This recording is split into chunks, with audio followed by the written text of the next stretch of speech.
Good morning to you, ladies and gentlemen. My name's David, and in the midst of the pandemic, I'm speaking to you from Germany rather than talking with you in Manchester. And above me in your picture, my working colleague, Denise. Hi, Denise. Hope you and Tom are staying safe, and of course, everyone else too. You're looking very well despite the curtailment of all of your many activities, just like everyone else, I guess, in the UK. Over to you.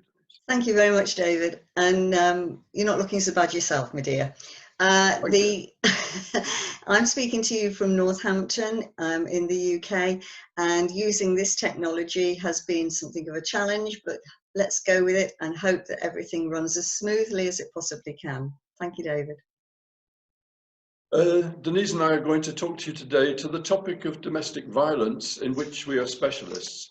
The plan is to address the issue of how work with perpetrators and abusers in dedicated programs can be carried out to further the interests of children, families, and society as a whole. One part of that is why work should also be available to female abusers and perpetrators, and required of them too. To do this with the help of a PowerPoint and 17 slides, which will briefly take us through the history of who does what to whom, and through a very brief outline of the content of the ways that we work gender inclusively to some of the issues which have arisen and increasingly arise through a prominent radical feminist narrative that describes all abusive males and men in general as perpetrators and all women as victims. Before we dive into the subject in more detail, I think it would be very wise to point out, for the sake of the much wider society, that the vast majority of men and women that separate do so fairly amicably in about 95% plus of cases. High conflict develops between the individuals involved in the remaining 5% of cases to a greater or lesser degree. Denise and I have to remember that the world in which we work is not at all representative of the ways in which the vast majorities of men and women interact fairly normally with one another. For about the first 20 years of working together, Denise and I worked 2 weekends a month, all day Saturday and all day Sunday, most months. For the last 2 or 3 years, we've worked together 1 weekend a month. Let's get a definition of some words first. A perpetrator is someone who has committed a criminal offense. He will have been accused, charged, gone to court, and been found guilty. A victim is someone who has suffered a crime. Less than 2% of domestic violence cases are prosecuted, and about 50% of those prosecuted result in a conviction, so 1%. The vast majority of so-called perpetrators are in fact not perpetrators, but people who have been using or been accused of engaging in abusive behaviors. One part of a narrative has been the careful labeling of all males and females as males as perpetrators, I beg your pardon, and all females as victims of those male perpetrators. You'll see a little later how this works out through a perpetrator program. So Denise and I have together completed 36 hours of therapeutically informed work with more than 1,000 men and more than 100 women in mixed gender groups. So in 1994, as a Relate counsellor, I and a number of my colleagues attended a conference on domestic violence in Northampton. There were 2 main speakers, Miss Sandra Hawley, whose messages were, "Violent men are all the same and they won't change. The only thing for a woman to do is to leave him." Her other message was, 2 women per week are killed on average by their husband or partner or former husband or partner. Mr. Luke Daniels spoke about the work of the Everyman Centre in London, working with men to change their violent behaviours. Now, in 2020, Miss Hawley still delivers exactly her same messages, but with the omission of the words "on average." With the excellent training I'd received from Relate in couple counselling and a very important course I'd attended in the late 70s, I was certain that most men could change their behaviours and that Miss Hawley's message needed to be contradicted. A further message was, of hers at that time was that 4.7% of domestic violence was by women to men. Within my Relate experience and my colleagues' experiences, this flew in the face of what we actually knew. And following the meeting, we decided to do something about it. We knew firsthand that women were just as capable of being violent and aggressive as men. We didn't know the true proportions because it might just have been a part of Relate's client base. So we stuck to her message, only 4.7% of domestic violence is by women. In 1994 to 95 was a time of equality and inclusiveness. So in writing the course, which we knew would be mainly targeted at men, we also had to be carefully aware of not excluding women. So we didn't. Why would we have? Up until about 2005, 10% of our clients in Northamptonshire were female, many of them referred by social services. And when we moved the programme from Luton to the West Midlands in about 1997, 15% of our clients were female. In the West Midlands, not a single client was referred by Birmingham Social Services, but many were forwarded, particularly in the early days.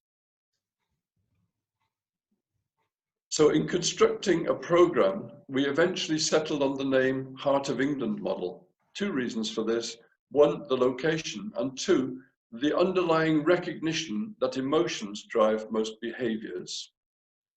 Our next problem was to decide on an amount of time. 40 hours seemed about right. The Change Project, one of the first to have been researched in the UK by Dobash and Dobash, had been about 40 hours. We offered early clients 5 potential timeframes, and the clients opted for 2 weekends. We knew that both genders were capable of violence, so the work was offered in the mixed group, as I've already said. We were very experienced at working with men and women together. Part of what we also considered necessary was that each gender needed to learn something of the ways of the other gender, all of which, plus the model of male and female working together constructively, we thought would be beneficial to most cases. Therapeutically, of course, the model also replicates something of a heterosexual family, with the clients moving between the positions of adults and children according to the theme of the work, particularly being carried out at any given moment. Which categories of risk would our clients be in? Mainly low and medium. About 50% of our early clients were being referred by Relate counsellors. The high risk end were likely to have been in the court system and likely to have been convicted and consequently be being worked with by the probation service or the early community-based programs which the probation service commissioned to undertake such work. The underlying causes for the violence and abusiveness of many of our clients we will touch on in the next slide. The Duluth Perpetrator Program had been developed in America as a near ubiquitous response. It was imported into Britain. It focused almost entirely on male dominance and the exercise of male power and control over a female victim. I'm only going to touch just very briefly on this slide because it's rather complicated, but you can study it more closely by stopping the recording and looking at it as you wish. Essentially, this is a developmental model with the little person on the right needing to adjust and develop towards the relational individual on the left. The arrows linking D with C run in both directions, as do the arrows linking C with B and A with B. Down the left side of the slide, you'll see an arrow indicating increasingly difficult cases. And then you'll notice that most of the difficult cases usually refer to the greatest lack of development. So at one level, our objective is to help people to move one step to their left developmentally, which you might call maturation, and then to focus on the issues which are raised primarily in these developmental steps. If you turn the whole of this model towards the right through 90 degrees, you'll notice that positions D, C, B, and A pretty much correspond with the next slide, which Denise will mainly talk you through. Thank you, David. Tempur's Heart of England course is a therapeutically informed one, working with both men and women, because both men and women form relationships. Neither are immune to the experiences of poor emotional regulation, of not learning relational skills, and indeed of trauma. Temper offers psychoeducational tools for individuals to learn so that they can better understand the needs not only of themselves, but of others. It's fair to say that when our physiological needs are met, as you can see at the bottom of this, whether within a family or a statutory environment, we can survive. In order to thrive, we need to feel safe. Working in closed groups as we do helps feelings of safety to develop. Without feelings of safety, individuals can get stuck, and it's also very difficult to learn if you don't feel safe, and not grow beyond attending simply to their physiological and basic security needs. Temper's clients are often open and unaware of where they get stuck, of the skills they haven't acquired yet, and in order to move from being able to just survive to thrive, to be wholly involved in their lives, their partner's world, and to be the best parents that they can be, all things that our clients are telling us that they want to be.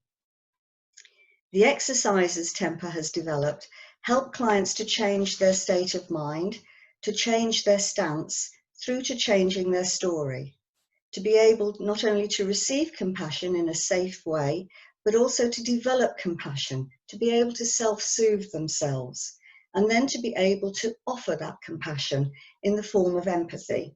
Excuse me. In working therapeutically with both men and women, not punitively, Temper offers the possibility of growth, understanding of self and of others by providing a model of secure attachment.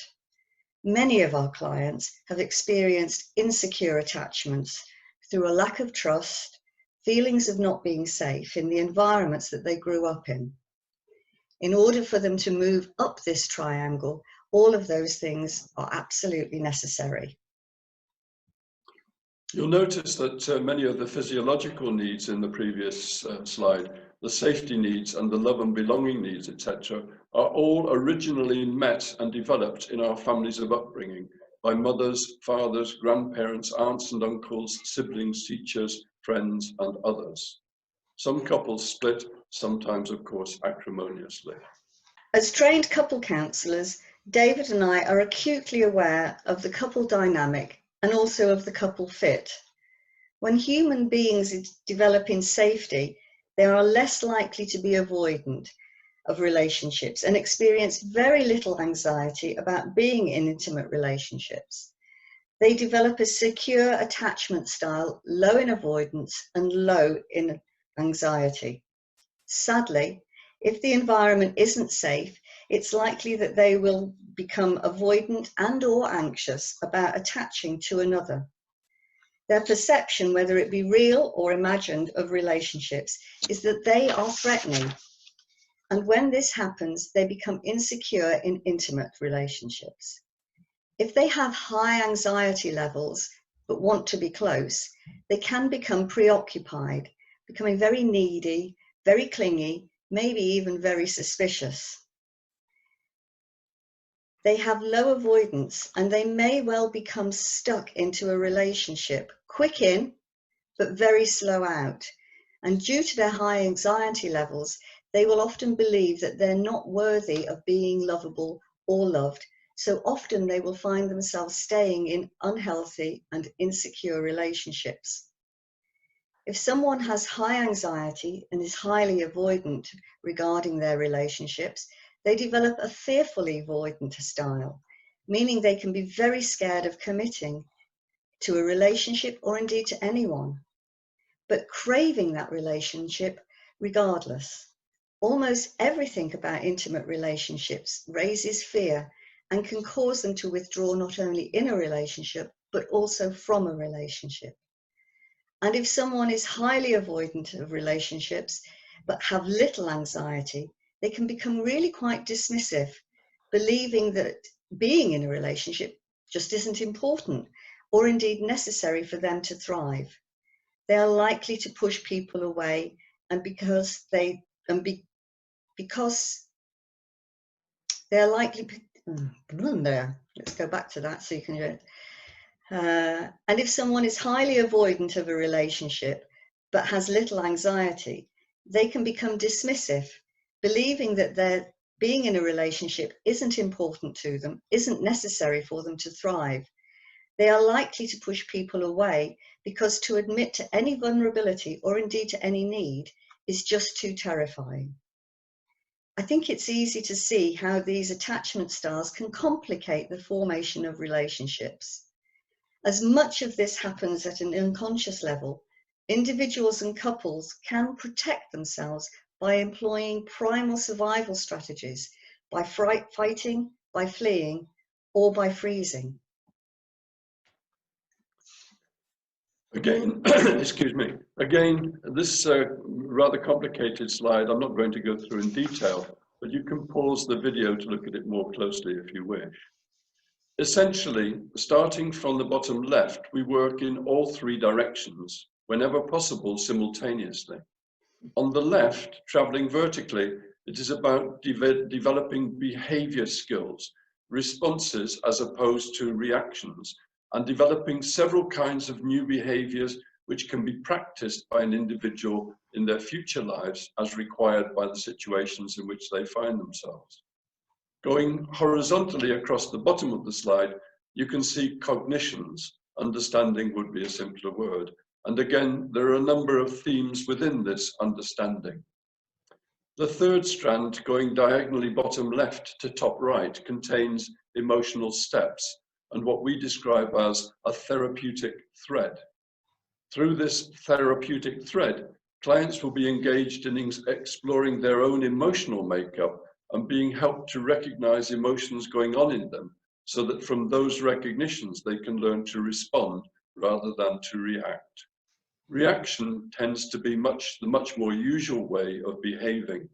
Think of all the mammals that you know about that don't use language and yet still respond to one another. Think of your dog, if you have one, who, when you look at him or her, wags their tail in response. And when you look away, stops wagging their tail in response. Controversially, as far as feminism is concerned, you can see from this diagram that we explore with clients their own difficult experiences in childhood, adolescence, and young adulthood, often their own abuse or fearful situations in which they've found themselves. In looking back like this, from an adult's perspective, the client develops or begins to develop their autobiographical memory. This often opens them to aspects of their life which were painful or very difficult, and this in turn helps them to draw conclusions about their own children's and partners' likely experiences in the situations in which they find themselves. Looking at our emotion wheel, trust comes from having our attachment needs met in secure families, and distrust feeds into our feelings of not being secure, leading to insecure attachment styles. The emotion of anger is linked to our survival strategy of fight. The emotion of fear is linked to our survival strategy of flight. And if we find ourselves in shock, our survival strategy of freeze is engaged. In conflictual couples, if one of them is angry, the other is likely to be frightened, increasing the distance between them. If someone is so shocked by the conflict, they then may freeze and become quite numb and unresponsive. Often these survival strategies contribute to the ongoing conflict simply because they're not understood by the individuals or indeed the couple, and they get stuck in their default positions, just going round and round in ever increasing circles. To break out of this cycle, Temper invites clients to explore other emotions that could be triggering their survival strategies by asking them to sense what's going on inside them, alerting them to the early warning signs that they are beginning to feel unsafe and/or threatened. By doing this, they're able to discover ways of deactivating their hyper or hypo arousal systems and enabling the possibility of remaining in a homeostatic position.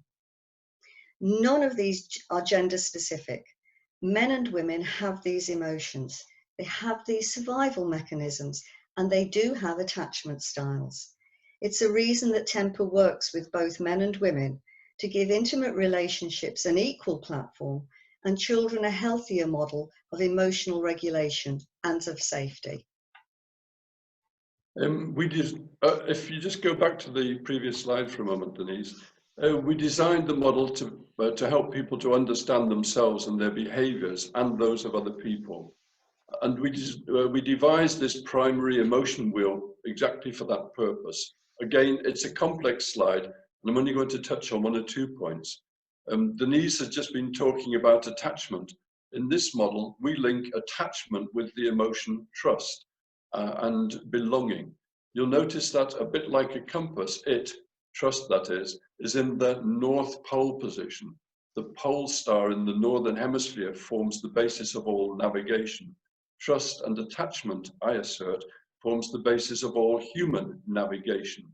The basics of this are a permanent assessment of risk to me.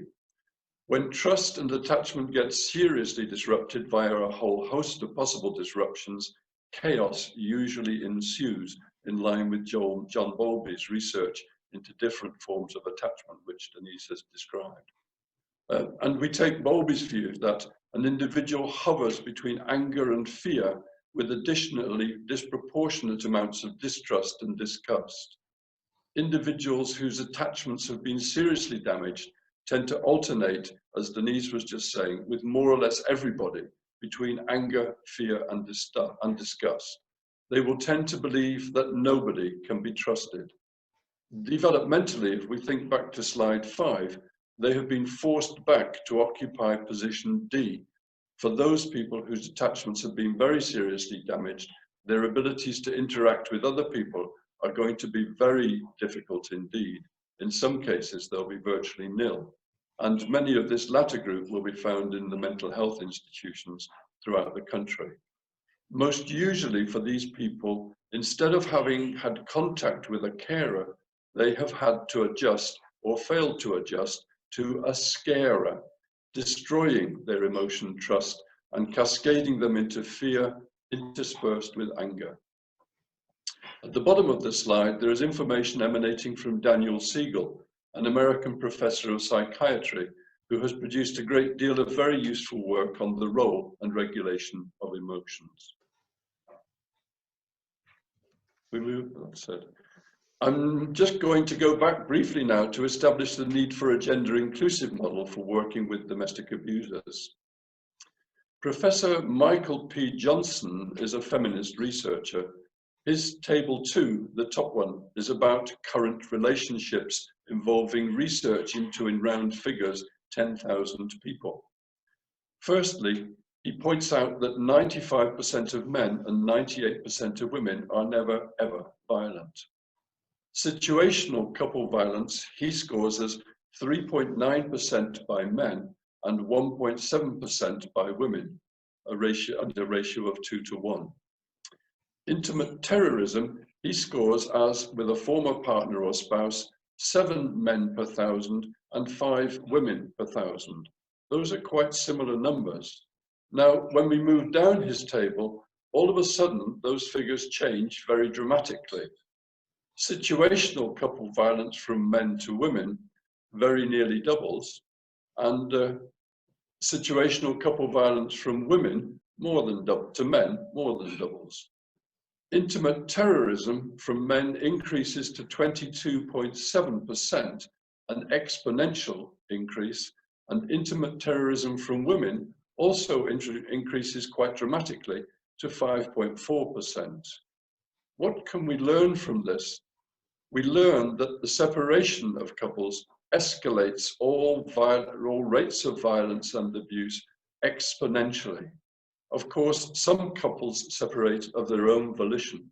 One of the major difficulties in this country's current systems is the widespread practice directly of social services, indirectly by some CAFCAS officers and by the family courts, to insist on and bring about separation. This is very largely driven by the underlying fundamental principles of that radical feminist demand, as echoed by Ms. Hawley in slide 2. In the early days, if we move on now, Denise, in the early days, I wanted to be sure that the thinking going on in our heads matched the realities. So I made a freedom of information request to the Northamptonshire Police and to the West Midlands.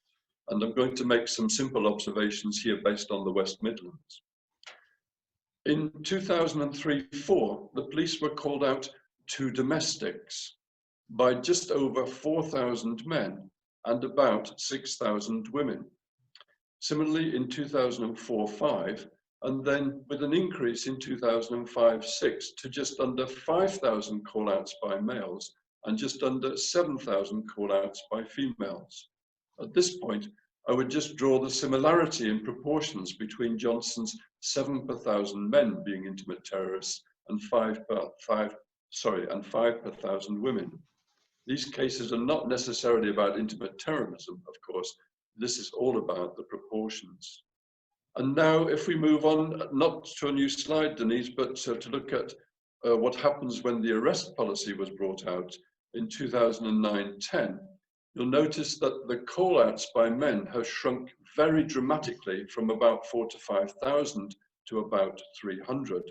And the call-outs by women have correspondingly shrunk from about 7,000 to about 2,000. On the scale of this slide, there is virtually no difference over the next 2 years. What has happened? Obviously, the police in the early days were being used to keep the peace. There were never any real consequences. The police attended, so that would have been simply repeated when either party felt it was required. Men have virtually stopped calling out the police. In part, some of the reason for this will be that they may expect to be arrested instead of the partner. And many partners will now also have learned that with the arrest policy in place, there are enormous risks to the couple relationship and to the family fortune and stability if the man is arrested, etc. Positive consequences of this for the police? Well, much less involvement with domestic violence and enormous savings in cost, presumably. And negative outcomes for radical feminists? Many fewer potential clients coming forward, and that's going to cause financial worries to them. So if we move on now to the next slide, this focuses on the arrests. And in the early days, there were virtually none. But then from 2005 and 6, when the arrest policy came into being, the scale of men being arrested here was about 1,400, and the scale of women was under 600. Okay. But of course, there's been a very marked decline in men calling the police to women's violence, so the slide doesn't completely tell the story. In some areas of Northamptonshire at this time, 9 out of 10 men would be arrested, 7 out of 8 was the average, and 3 to 4 out of 10 call-outs would be arrested, and in 1 or 2 areas, just 2. Why would the police very much more frequently arrest the man than the woman? Obviously, the man's violence was maybe more extreme and rated arrest, but there were also numerous anecdotal stories of men calling the police and ended up being arrested. Additionally, complaints by some women who got their boobs brushed against by accident during the arrest would have also caused the police to be cautious about that. Also, the other stereotypes that women are more important child carers would have perhaps also played a role. A further development in the narrative was that a victim should be believed, and because she was a victim, he was automatically a perpetrator upon accusation. And in a follow-up to that kind of simple principle, a shockingly extreme case of the policy was, on a major scale, was when Carl Beach, who'd accused a number of very important political figures of being child abusers and murderers, when the whole of his fantasy was exposed to the police, who had taken on the belief of that, of what he'd been saying. We'd like to move on. A bit more on domestic violence statistics. Despite being a fairly fluent German speaker, I'm not going to try to pronounce Jennifer's name. So Jennifer's research paper produced statistics of 59.6% of domestic violence being situational couple violence, i.e. bidirectional. She then focused on the unidirectional violence, female to male, scoring that as 22.9%, which according to feminists is all about self-defense and a preemptive attack. And then finally, the coercive control bit, unidirectional male to female of 17.5%, which has been gradually renamed coercive control, according to feminists, perhaps in an effort to make up for some of the lost numbers of people coming through because of the police arrest policy. So where does this all take us? Radical feminism has wanted us to see all domestic violence as males to females. In contrast to the three preceding slides, radical feminism only wants there to be male abusers, which is why all of the programs in the UK, with the exception being of ours, are focused entirely on male perpetrators. The work to be undertaken according to that radical feminist narrative is in the power and control model. Unfortunately, there's a fly in the ointment. The fly is no less than the late Ellen Pence, who designed the Duluth Abuser Program. In 1999, she had the honesty to admit that achieving power and control over a woman was a misplaced notion, which she and her colleagues had built into their program. She openly admitted that she and her colleagues took every opportunity to challenge men that they were motivated by a desire for power and control over their partner and merely in denial. The ointment, which one might consider would be there to help heal, is in fact a glue pot in which the male perpetrators get stuck. In Ellen Pence's book, Jacqueline Campbell, an early feminist writer, stated in 1997 that the domestic violence programs were an attempt to create a firewall against therapeutic practices. Why? Because they didn't meet feminist objectives. The firewall, she said, was satisfactorily built. Of course, a part of our problem is to overcome that firewall. Why the glue pot? Well, let us remember Miss Hawley's original statement. Violent men will not change. The only thing for a woman to do is to leave him. What became of Miss Hawley? An investigation. I read with considerable interest and maybe not a little joy an article in the Times in January 2019 illustrating Miss Hawley's pay package was still of the order of £210,000 to £220,000 per year, 24% more than in 2016-2017. So what did Miss Hawley fail to tell us in 1994? She failed to get the statistics right by what appears to have been a long way.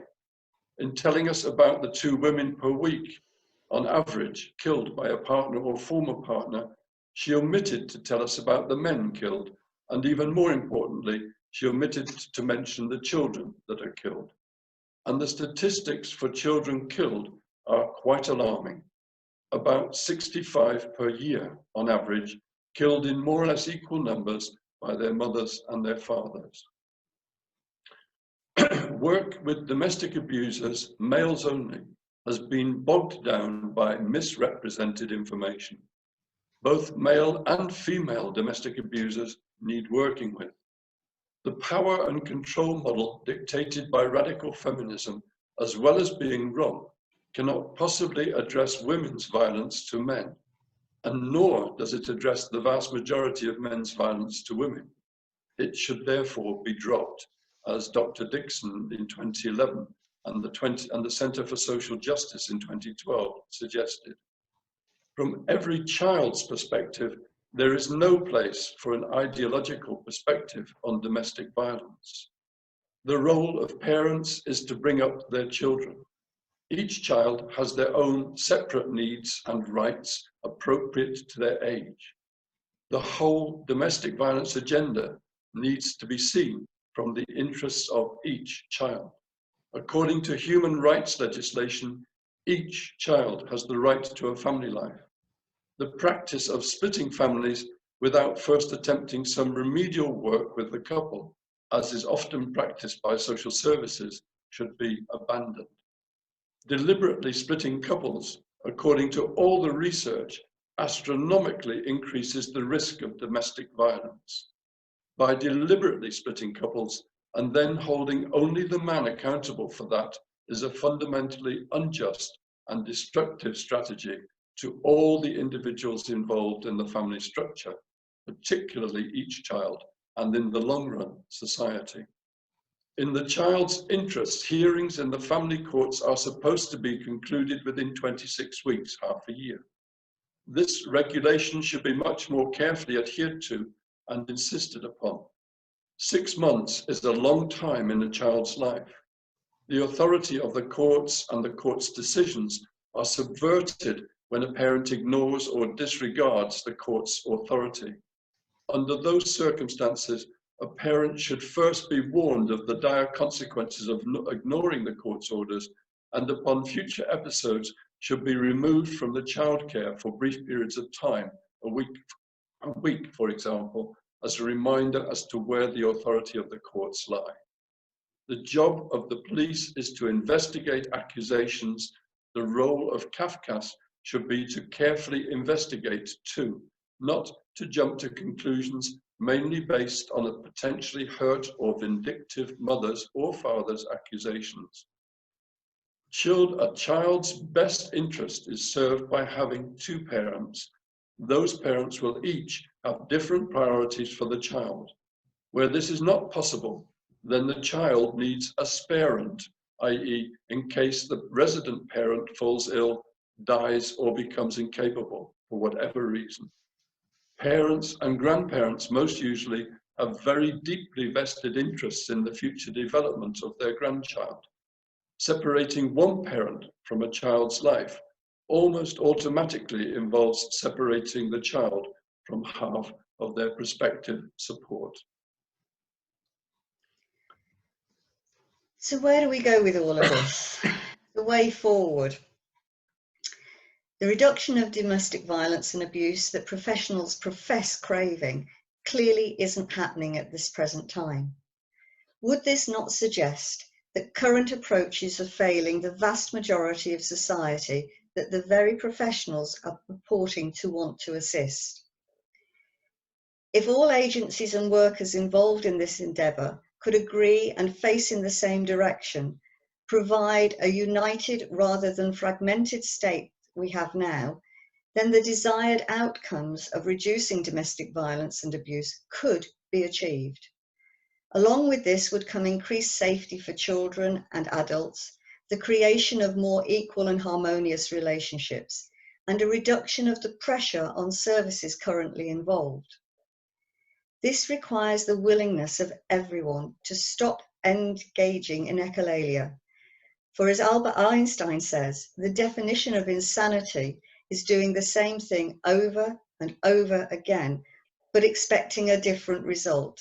This will only continue if we don't work together. Adopting a new collaborative, equal, compassionate and considerate way of working surely would benefit society, communities, children, families, parents, grandparents, and adults positively. Financially, the reduction of costs to the NHS, the court system, social services, and time spent in adversarial conflict would be advantageous to all. Resources could then be employed in many other productive ways. Emotionally and psychologically, all the aforementioned groups could be healthier, live less conflictual lives, and communicate in a more respectful manner. Increased consideration of others and ourselves, and will help develop empathy, a much needed skill for ongoing homeostasis. Modeling for our children healthy ways of regulating emotions, including anger and fear, to respond rather than to react, and positive conflict resolution would decrease the massive mental health concerns we are witnessing in our children and society at large. Surely, this is a goal worth aiming for. It just needs for us to have open minds and agreement. Thank you. Thank you for that, Denise.